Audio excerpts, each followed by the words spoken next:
So again, welcome everyone. Thank you so much for joining us. We're looking forward to have a session on this super helpful information whenever you are starting any class, but particularly when you're starting college classes. And everything is up to you, not so much you don't have professors or teachers or parents following around and trying to make sure that you do things. This is on your own. And it's going to be like that for the rest, hopefully, of your all undergrad and then graduate career, however long you want to spend in academia. So it's a great time, I think, to start early, particularly for those of you that are in high school. So how many of you are in high school? Do we have any dual credit or ECHS students? If so, please type it in the chat. All right, Rania, okay, awesome. So Sabrina, Jadal, Charlotte, Dalia, Gloria, Marisa, perfect. Any college student, just freshman, sophomore, somebody that is about to graduate in May. Who knows? Never too late.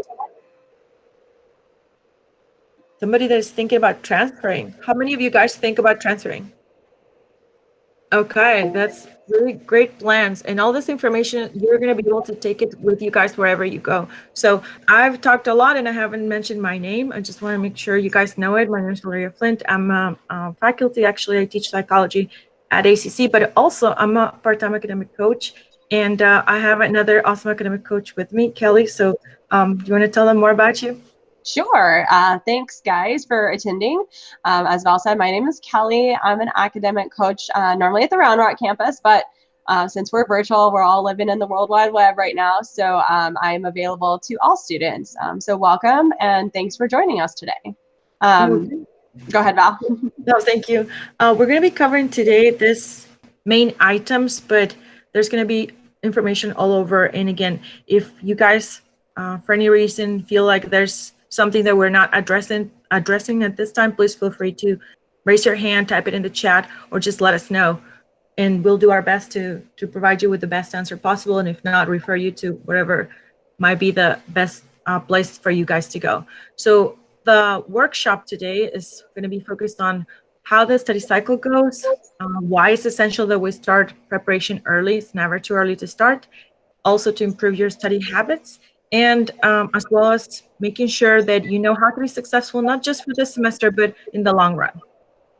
You can go to the next slide. And we have the first question for you. We don't have an interactive poll, but we want you guys to answer in the chat. So if you could please make one of your selections according to the options that are on the screen. So we have the first one. When do you start studying for class? Is it on the day you get the syllabus? So ideally the first day of class. Is it a week before the test? Maybe 3 days before the test? The night before the test? Remember, we're not judging here. We're just be honest. Don't try to tell us what the right answer is. Try to tell us your honest answer. Exactly. And then, if we get a couple of study, I just give my notes right before the test. That's okay. All right, so we get lots of B's, some a 1D, we have an A, okay, 2, okay. So I think, Kelly, we're all over the place. So, yeah, it sounds like it. All right. Well, thanks for participating in our poll, guys. So really that poll was trying to get you guys to think about how you are preparing. Preparation is the key to success. That's why our title of our workshop is Test Prep Starts on Day One. So we're going to kind of transition into the study cycle here, guys. This is really an important piece of college life. And so we definitely want to pay close attention and kind of figure out what areas you are, doing well in, what areas you might have struggles, what areas you might not be incorporating. All of these different areas are really important. So we're going to break them down. But let's just kind of talk about, this is important to preview. It's important to attend class. It's important to review after class, creating study materials, self-test, and then test. All of these different components all combine to help you guys be more successful. And so leaving some of these pieces out is definitely something that does happen, but we definitely want to address that and figure out ways to incorporate these pieces back into your normal daily, weekly semester. All of the above. All right, so let's go into preparing for success. Guys, this is really important. You know, you, as the workshop again, I'm going to keep plugging. Test prep starts on day 1. So guys, coming to class prepared is really important. Knowing yourself, knowing what works for you, what strategies don't work for you, being honest, doing that kind of self-assessment, you know, knowing what your class schedule is going to be, trying to spread out your classes. I know sometimes we have that tendency to really try and go, I want to get all my classes in on 2 days. And then kind of taking a step back and thinking, is that ideal? Looking at your syllabus, guys, your professors put those together so that you know every piece of information to be successful in their class. So that's an important piece. Definitely take a look at those. Getting a planner or some kind of organization method will help keep you on track. Coming to class with these, and then, you know, creating that calendar, coming to class with these things already prepared, already in mind, is really going to help you set the right tone and the right mindset for being in that class and being successful the whole semester. So why is it important to create study schedules and study calendars? And, you know, how do you do that? So first things first is we want to not only create a semester calendar with all of the important assignments, so quizzes, tests, you know, projects, papers, whatever. And then we also want to create a weekly schedule. So guys, with that semester calendar, and you know, I'm going to say this, not your professors do not try to gang up on you. They don't try to put all of the tests and quizzes on the same week. But we know that that does happen, right? So being prepared, being able to see that is going to help you be more successful, be better prepared, be more proactive. And then once you create your semester calendar, you want to create a weekly plan.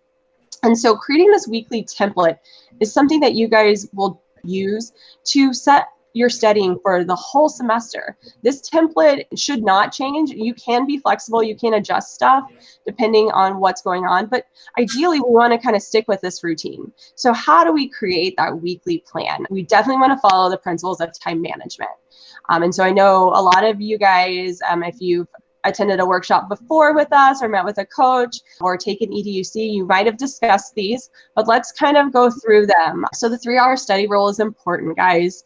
For every 1 hour you're in class, you owe 3 hours of study time outside of class. So spreading that out throughout the week, making sure that you guys are, you know, not trying to cram 6 hours in one day for one class. That's not ideal. Optimization. So ideally, we want to study between 8 and 5. We want to kind of create this routine. Our bodies like routine, our brains like routine. So ideally, we want to study between 8 and 5. We want to optimize that brain power. And so if you notice that our studying is done in hour blocks, that's another thing to be aware of. Students, you know, a lot of research has been shown that productivity and effectiveness during studying is ideally done in that hour block. Sometimes when we try to push for longer, you know, you're looking at that information, you're staring at the screen, but you're not taking in any of it. So I definitely want to take that step back and think about how can I organize my schedule in these hour study blocks. And then the next thing, big thing, is distributed practice. So we want to spread that out. We don't want to sit, as I said, we don't want to sit and do that 6-hour marathon study for one class. Definitely want to try and take the time to look at each subject every day. We want to spread out that studying, and we want to really encourage ourselves to spend a little bit of time every day. So, you know, to think back to that study cycle, all of those different components all come into play here. So we definitely want to encourage that, so that we are spreading out that studying. We're making sure that we are not trying to do everything in one sitting. And then the big thing, avoid cramming. So if you guys can maintain this weekly study schedule and follow these time management principles, you hopefully will avoid that, oh my gosh, that need, I have to cram. So we do want to spread out that studying so that we aren't sitting down at, you know, 5 o'clock at night, the night before the test, or 3 days before the test. We really want to make sure that we are dedicating the appropriate amount of time to each class. And so how do we, I'm going to go into this first section about the preview and kind of prepare for class, guys. Big difference between high school and college.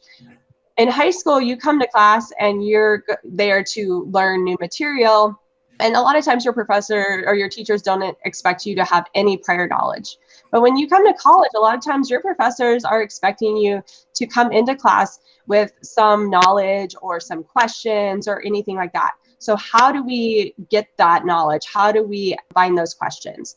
And first things first, reading your textbook, guys. Always take the second to look at your textbook before class. You want to look for key terms, chapter summaries, important people, any diagrams. You want to kind of make note of all that. You want to read that textbook for big picture because your professor is going to lecture in class and kind of fill in those details for you. But you want to look for big picture.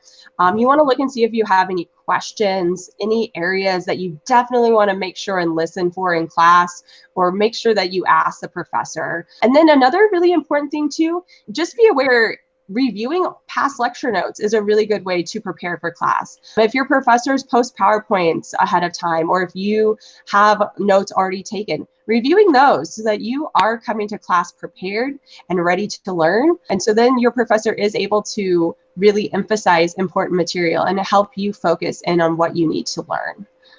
All right, and so now I'm going to give it to Val to kind of talk about attending class. We already talked a lot about what happens before going to class. If you guys remember that from the study cycle, there was a long line between the beginning of the semester and the test, right? But all that time is not, put there just to make sure that things are okay or because people have extra time. It's because they want to make sure that you have everything that you need and that you actually can have the opportunity to learn the material, to make sure you ask questions if you don't understand something, and also to address whatever situation might happen in between before the test. We want every student to be successful. Right now with COVID, we have different types of classes. They're all online. However, some of them are synchronous and some of them are asynchronous. How many of you are signed up in an asynchronous class? Meaning a class that you don't meet with any other students. You just do everything at your own pace except for tests and quizzes that are due. Is anyone enrolled? Okay. So we have Belen so far. Anyone else that is in an asynchronous class? All right. So I guess most of you guys are in a synchronous class. That means you meet with your students and your professor about twice a week, maybe once a week. And so our advice is that although the requirements for attendance might be different, you're still studying the same way for those classes. The content is the same. And the amount of time that you have, so meaning if it's a 16-week, a 12-week, an 8-week class, it's the same for everyone, whether it's asynchronous or synchronous. So for your best chances at being successful, we would suggest that you treat every single class as if it were a synchronous class, meaning that you make time in your schedule. Remember when Kelly was showing us the creating the schedule for studying and also the weekly schedule with everything that you do in your week? Well, make sure you put time for each class. So even if you don't have an assigned time, just like in asynchronous classes, it would be in your best interest to do so. So that way you already have planned for the week, you already planned for the semester, and there are no bad surprises, okay? So another thing is that because you're gonna be able to study throughout the week, there's not gonna be any cramming necessary. In addition to that, if the more time you have to prepare and to address content that you're learning, asking questions, maybe visiting a tutor if that's what you need to do, or perhaps an academic coach, then the less likely it is that you were going to be stressed or suffer from test anxiety. Any of you guys here has experienced test anxiety? I'm looking at the chat. Okay, so that's not good, right? And we're talking about the kind, that not that people, I don't know if any of you guys are needing, to see a specialist about it, but it's very common that we all get nervous before a test. Now, why do our bodies do that? Are they trying to hurt us? No, of course not. So stress is kind of like pain. It's something to help us be on top of what we need to do and to warn us about things that we need to stop doing. So if we take it as that, if we take stress as a helpful tool, then we can actually use it. It also makes us more alert. And so if we can provide the little amount of stress that is needed to get us to our best performance, that's the level that we want to keep. Now, the more that you let time by, like for those of you guys procrastinators out there, then the levels of stress might increase. And so, especially if you have also like other situations going in your life, everything piles up. You're just one person.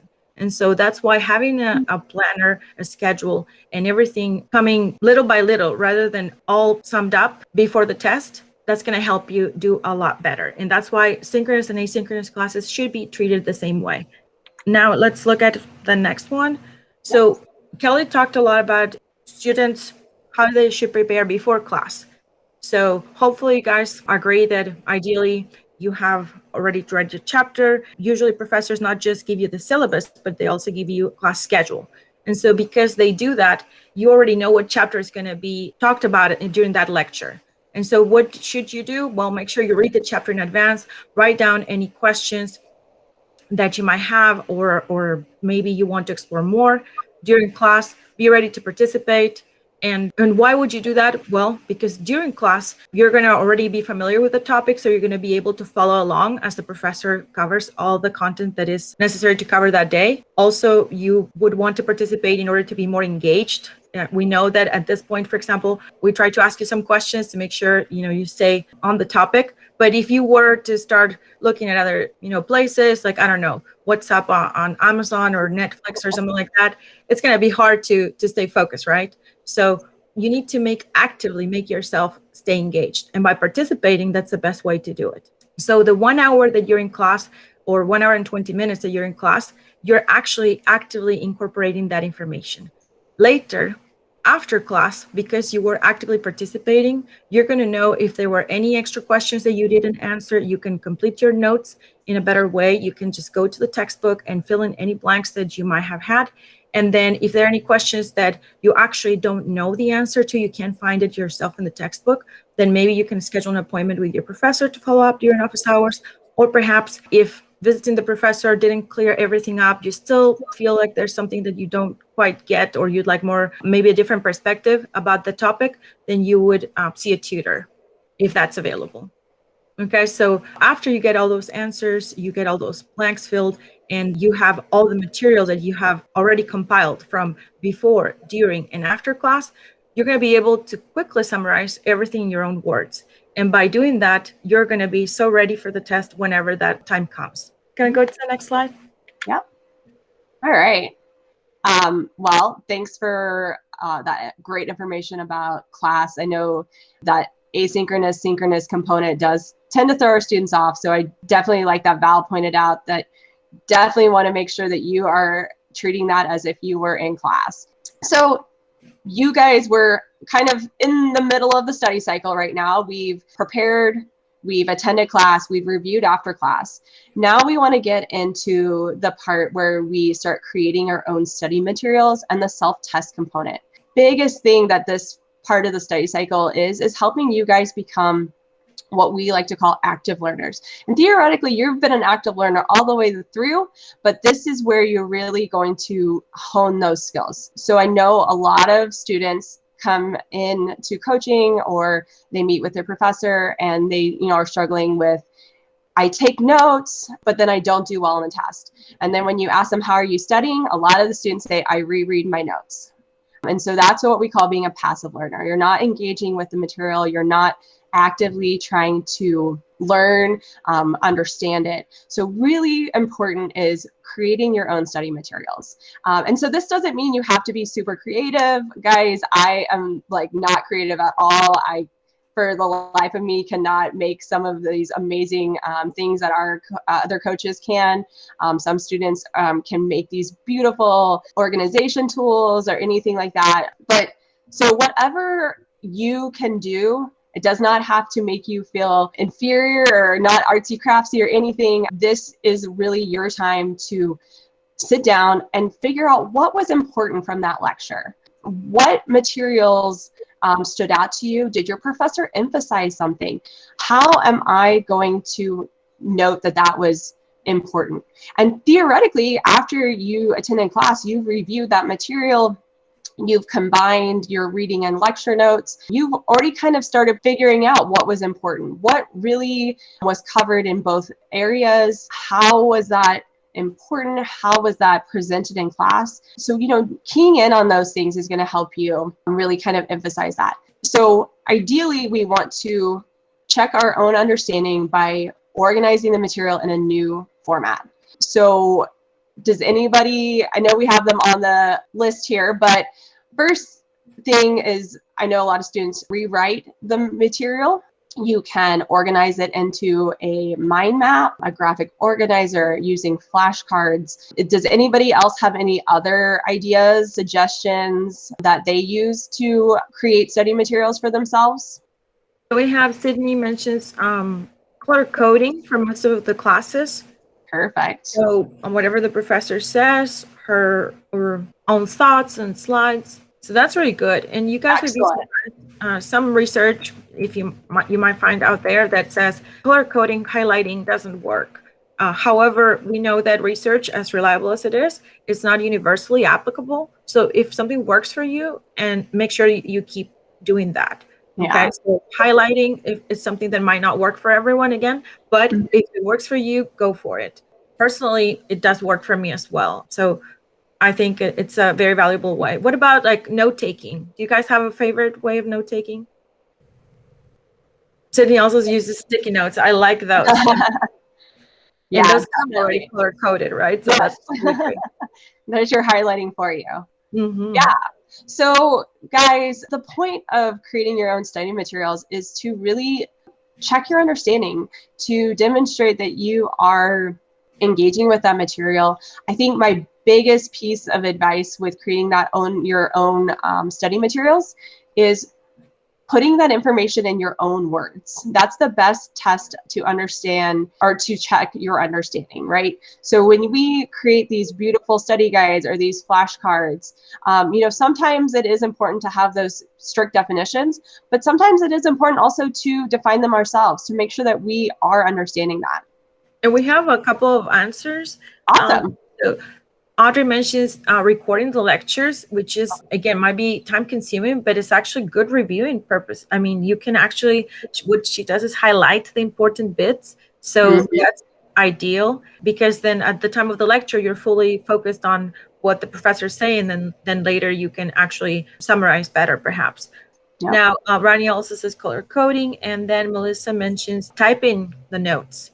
So that later can be underlined and bold parts that are important. All great ideas. Excellent. Thanks everybody for sharing all these really great ideas. So another piece that I tend to encourage my students to do, if you have PowerPoint, if your professor provides PowerPoint slides, or if they provide their own study guides, trying to write a question for each one of those slides, picking out that information, creating your own study material is just the best way. I know when your professors do provide study guides or learning objectives, sometimes we fall into that trap. Oh, it's already there for us. I don't really need to create my own material. But it's important to definitely go through your notes, make sure that you are able to answer those. And, as you said, maybe putting them in a new outlining, showing the relationships, connecting the textbook to the lecture. And then I also, big thing, if you guys have history classes or trying to make a timeline so that you guys are emphasizing important dates, important people, important events, and you're seeing that connection, you're seeing that relationship, you're seeing how those things develop. For classes that might have a lot of diagrams, so maybe for some of your science classes, redrawing those diagrams, relabeling that stuff, just looking at it in your textbook is not going to help you remember. It's not going to test that you actually understand that material. So we've created our study material, and now we're going to go into the point of the self-test, right? So this is kind of coming towards the end of the study cycle. And why is it important to create our own study questions? Well, studies show that the most effective way to study is to create your own questions, right? So we did talk about if your professors do provide study guides, they do provide learning objectives. Those are great. Those are tools that you guys can use, but taking that information and creating your own study guides and your own study questions is going to really help you understand that material. So hopefully we're going to talk about the 3 steps to review. So hopefully you guys have been going through the study cycle this whole time. So throughout the week, and I typically try to encourage my students to complete, the chapter. And so that way you have that full understanding. You've attended class, you have those lectures, you've reviewed that material. And so you've sat down, and step 1 would be combine the material. So you have your lecture notes, you have your textbook notes, you've gone through, you've figured out where there's overlap, where there's areas that maybe your professor covered really well, or there's stuff that was in the book that might be something you definitely want to make sure that you look at. Using that study guide to kind of help guide what information you are focusing on in this section is going to be important. So theoretically, you're going to combine your lecture notes. You're going to start looking for, as we said, connections, start making ideas of like what the questions might be, what your professor might ask about that. And then I would use that study guide as a tool to kind of check your understanding. Are you on the right track? If you're not, what was on that study guide that you don't have in those lecture or textbook notes? You definitely want to go figure out what's missing. Another really great piece in this section is to look at if your professor gives you quizzes, homeworks, if you have any old tests. You can definitely review that. Look to see what information you missed. What information, did you go back and look at that information? Did you review that, reflect on that? So definitely looking at all that information is going to really help you pull together all of the important information for step 1.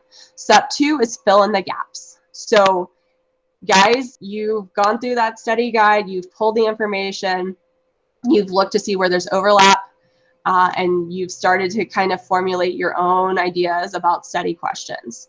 So in this section, you're going to look for any areas that you still have questions.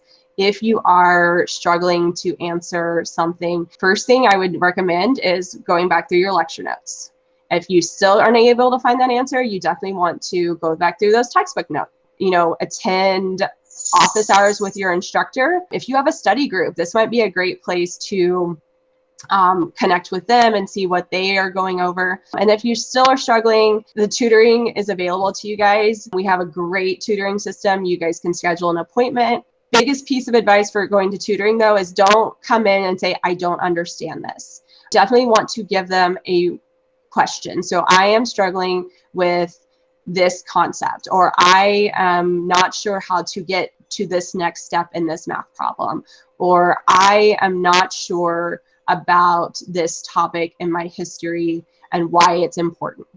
Your tutors are definitely here to support you and they want to help you, but a lot of times when you come in and say, I don't understand this, that's a very broad thing. And so it's really hard to narrow down how they can support you. If you want to figure out some test taking strategies or anything like that, you can meet with an academic coach. So this area is really your time to make sure that you have all of the materials you need to start into step 3, which is self-test. So guys, your professor does provide what the test looks like. Usually, like they'll give you a breakdown of what types of questions. If they don't, ask. Worst they're gonna do is not answer, which none of your instructors, they're here to support you. They want you to be successful. So if you do ask, they will provide answers. They will not tell you exactly what's gonna be on the test, but they might give you a breakdown of, hey, it might be multiple choice, there might be some short answer, there might be some true false. So kind of thinking in that mindset, creating study questions that simulate that type of test is going to be important. So if they said that, it's going to be some short answer, some essay, and some true false, creating those study guide questions for yourself, turning those study guide questions, turning those reviews questions into that kind of test format is going to help you prepare for that test. And then you next want to simulate the test environment, guys. So if you have 60 minutes to take the test, you want to kind of give yourself a time frame to answer those questions and quiz yourself in that time frame as well. The more you can simulate a test and that test environment, the more likely you are to help kind of store that information in memory. Our brains like connections. They like routines, like we said. So forming those connections, creating that study space and making it as the same, as close to the testing situation as possible is going to help. And then the big thing with self-test, guys, do not fall into the recognition, not recall trap. So what I mean by that is we've all done it, right? We have looked at a test question and we are like, oh my gosh, I know exactly where that is. It's on this page and I can see it, but I can't answer it because you know what? I don't actually remember it. I'm recognizing it, but I can't recall it. So a couple ways to combat this is to rewrite information. So if you are struggling with like key terms or anything like that, rewriting them and actually saying them out loud. There's a lot of research shows that speaking words out loud does help with memory. So, you know, maybe focusing in on some of those areas that you might struggle with can help you. All right, so I'm gonna let Val take over and talk about best practices for reviewing.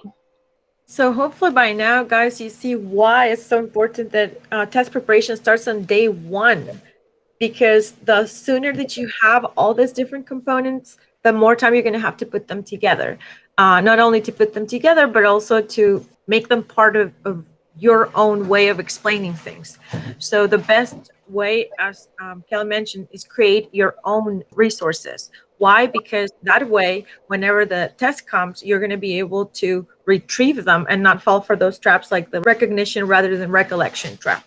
Okay, so also depends on what kind of test are you going to be doing. If it's going to be a multiple choice test, it's going to be a test where you have to come up with your own answers. So in that case, the more that you have to come up with your own like explanation or reasoning for a process or a concept, the more that you need to be familiar with those different terms or ideas that you've learned throughout the semester. Is it going to be a comprehensive test? So maybe in test 2, you need to remember everything from test 1. Usually what professors do is that they might ask for a comprehensive final. And so students unfortunately think, well, you know what, I'll just review at the end everything together. Like it's not a big deal, but it is a big deal. Because if in general, all the classes are built in a way where if you don't know the first part of the class, you can't just jump into the second part of the class. It's very unlikely that a student by doing that is going to be successful. So of course, it depends on the topic as well. It's not the same if you are taking a biology class, like for example, where you need to remember all the parts of your nervous system or your muscular system, or maybe you have to remember formulas. Maybe you have to remember how to do some kind of equations, as particularly if we're talking about like chemistry or things like that. You can't just quickly put all that information in your brain and expect to do well on a test. So that's why it's so important that knowing what kind of tests you're going to have, what resources you have available, and coming up with a study plan that is going to be a good one, a sustainable one. What do we mean by sustainable? That is just going to help you continue doing well throughout the semester. And again, not just this semester, but for your future semester, because usually you take, let's say, biology 1, and then next semester you have to take biology 2, or English 1 and English 2. Even if you don't take any other English after English 2, you're going to use all that knowledge in your government, history, psychology, and any other class that you go, right? So that's why we want your study plan to be sustainable. In addition to that, in addition to that, we want to make sure that, as mentioned earlier, there's no stress. So academic coaches, we always say we want to help students make the best grades with less stress. So that's why we put big emphasis on time management. And throughout this semester, we have special workshops regarding that time management. There's actually one upcoming. There's going to be one about test taking pretty soon. And so knowing the test and what kind of questions you're going to have, that's going to be a big part of how you create your study plan. The resources as well. Do you need a tutor or not? For all that, you need to plan in advance. So for that, your time management skills are going to be essential. So hopefully you're seeing why we're big fans of starting on day 1. And we're hoping that you will become fans of that as well. Can I go to the next one? Yeah. So just in case you know that still you're not a fan of day 1 and you have a test coming, ideally, we wouldn't say, we want to be transparent and realistic. And the thing is, we know there's some people, remember the first poll, there's some people that just study the day of the test or the night before, and they expect to be successful. And is it likely that that's going to happen? No, not likely at all. But is it probable? Well, you know, statistics might be. Now, can we rely on it? We definitely cannot. So because we cannot do that, we want to make sure we give you something for those situations that, like, for example, a final or a test that maybe something happened, like somebody in your family got upset, got sick, or you got upset over a certain situation and you weren't able to keep with your study schedule. And right now you have a test coming and you need to do it. So no panicking, no problem. We have this 5-day study plan. Now, the more that you've been preparing throughout the semester, the easier it's going to be for you to come up with this 5-day study plan successfully. So how does it go? Well, on the first day, ideally, you're going to be spending it getting organized. So knowing exactly what topics are going to be on the test, and if there's some that are more important than others. If you don't know, if you have no idea which one is more important than other, this is the time where you want to talk to your professor. Look at the syllabus, check the learning objectives, and making sure that you're answering and covering all of the topics that are going to be on the test. And especially if it's not a comprehensive test, then you don't spend time going over things that you're not going to be tested on. You're also going to look at those chapter summaries. Usually their chapters in the textbook have an introduction and a summary. If you're running out of time, those are your best friends. Ideally, you would have your own lecture notes. Perhaps your professor has given out everyone handouts, and hopefully you are available to still look at your quizzes and homework. And perhaps you've talked to a tutor or your professor regarding what went wrong. So as Kelly mentioned earlier, a lot of students just look at, okay, I made 100, great. But if you made a 95, that's a really good grade. If you made a 70, that's also a passing grade. If you made an 85, that's a really good grade as well. But know what was missing and why. It's not just, being wrong. That's not the problem. The problem is not understanding. And that's what we want to avoid. So hopefully on day one, you can come up with all this organization for notes, summaries, handouts, and whatever went wrong before. Now for day 2, you're going to spend creating any short guide that you can do for a study guide that cover all those materials that we just mentioned. Okay, so ideally it will just be going over gaps that you need to know and you're not familiar with. And so you're going to, as you go creating this study guide, you're going to be also reviewing the material and trying to always explain the answers to the questions, particularly if your professor gave you a study guide, in your own words. So why do you want to do that? As mentioned earlier, because you want to make these connections. So later when your brain has to come up with the answer on its own, the information is going to be there because you've put all these connections in place. Now on day 3, you're going to try to condense all this information. So let's say you go over the notes and you're just going to be highlighting or pointing to some keywords that they're going to be kind of like trigger words. So whenever you see those on the test, you're going to know that those are the ones that you need. Hopefully it's going to help you come up with the right answer. Okay, so it's like kind of like breaking up all the big content that you had on day 1. Now you're trying to put it into smaller pieces that will make them easier to remember. On day 4, you're going to try to be your own professor. So what kind of questions are they going to ask? How can they ask those questions? Now, you cannot do that if you're not familiar with what's going to be on the test. So you see there's a connection, and that's why all these different steps are in a certain order. So if you have a study group, as Kelly mentioned, ideally, this is the best time to come up with these questions in groups and test each other. But if not, self-testing works. And if maybe your study group cannot meet at this time, or you're not feeling like self-testing just by asking yourself questions because you already feel like you know all the answers, then put everything down, get on a whiteboard, a mirror, a window, and try to write as much as you can. That's a way to also know. Also, if you have a pet, I don't know, baby brother, sister, somebody that listens to you, try to tell them all about whatever you're studying. So remember when I mentioned like biology, maybe you're learning all about the nervous system. Well, tell them all the parts, the branches, the functions. And then that way, as you try to come up with the concepts, you're going to realize, I don't remember this. Oh, I should spend more time on that. Or I'm actually not quite sure if it was this or this other thing that came first or second. So that's why you're doing this, and make sure you do it out loud. And then last but not least, day 5 would be reviewing. Ideally, if you've been really good at sticking to the schedule, and again, this is something that we don't recommend. We want everyone to hopefully see the importance and how essential it is to start studying as early as possible. But this is a good alternative if you have to have it, or just to review for finals particularly. So the last day will be just review, and make sure that that night before the test, you are not cramming, because it's actually counterproductive. If you guys remember from the time management, sleeping was really essential. And the reason for why that is essential is because our brains need to have rest in order to process the information. Okay. So if we don't do that, we cannot learn it. And then if we cannot learn it later, we cannot retrieve it. So that's why if you're thinking, should I continue studying the night before the test or just have a good night's sleep? The answer is have a good night's sleep. Okay.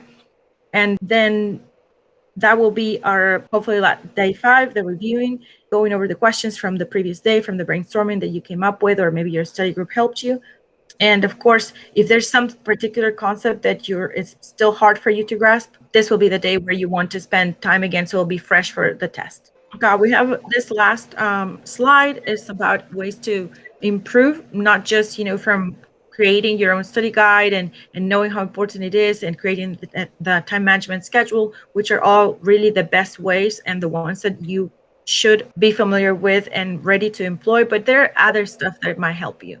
For example, when you study, is it in the morning? Is it at night? If you happen to have a job, I don't know if any of you has a part-time job or a full-time job. Going to school is a full-time job. Okay. And so if you're a dual credit student, guys, you're going to college and you're going to high school. So if anyone says you do nothing, you just give them my email. I'll make sure I explain to them how much work you're doing. Okay.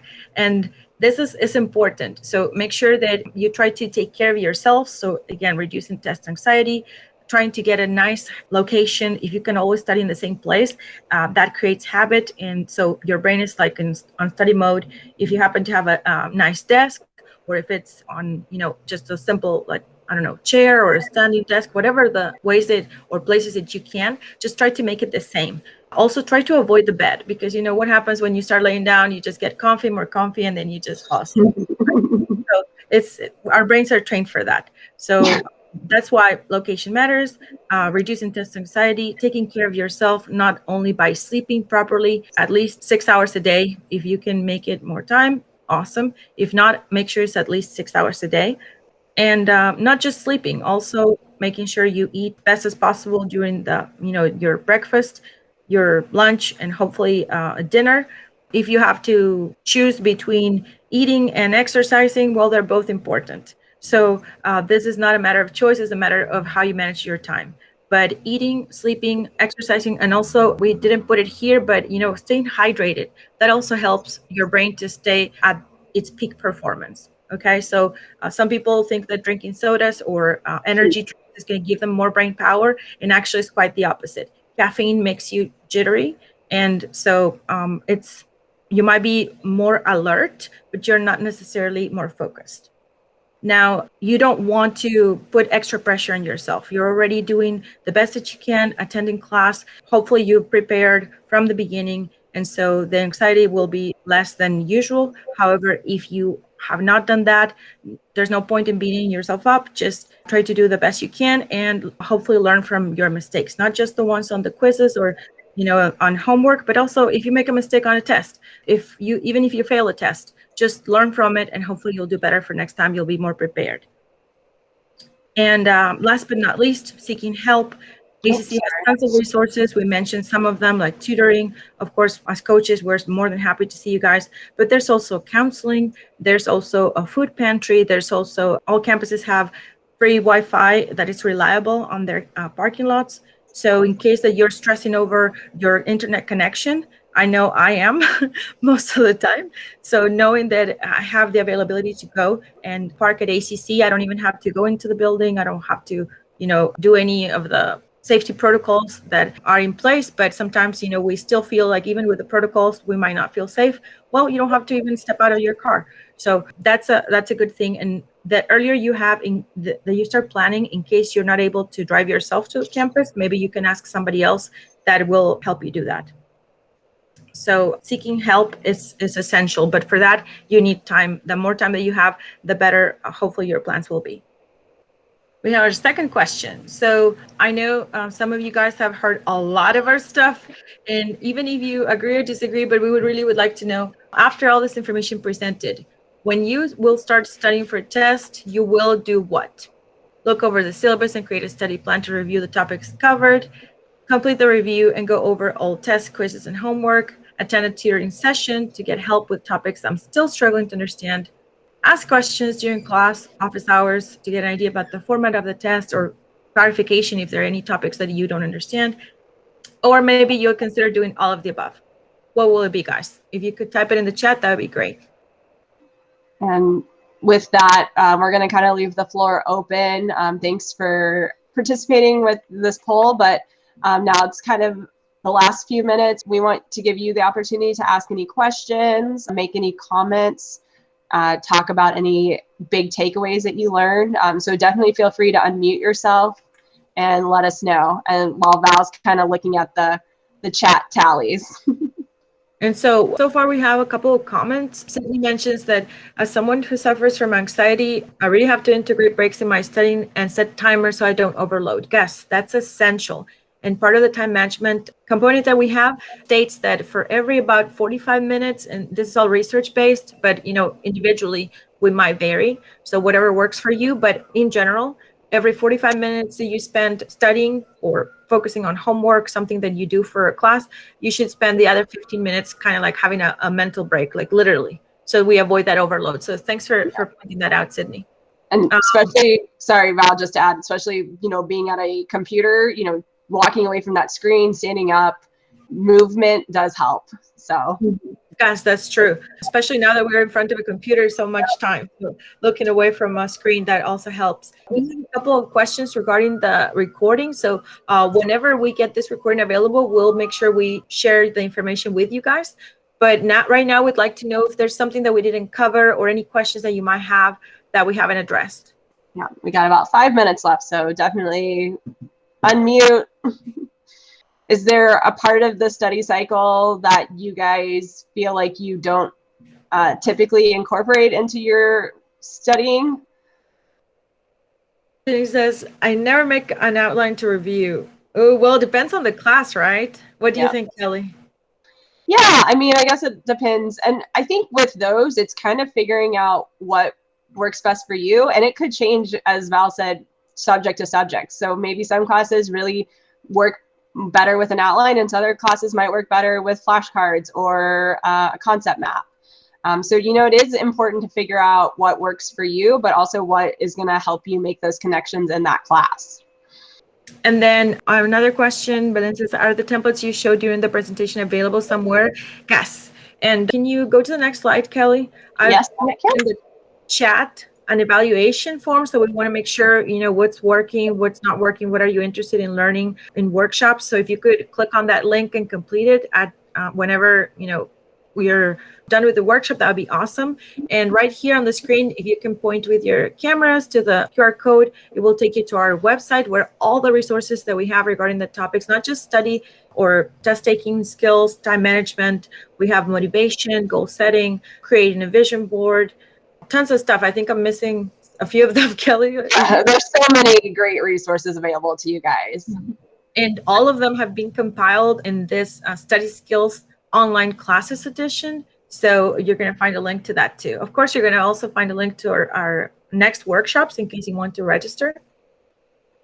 So all the information is going to be there, and you can be sure, Belen, there's going to be more templates than you could probably look at for quite a while.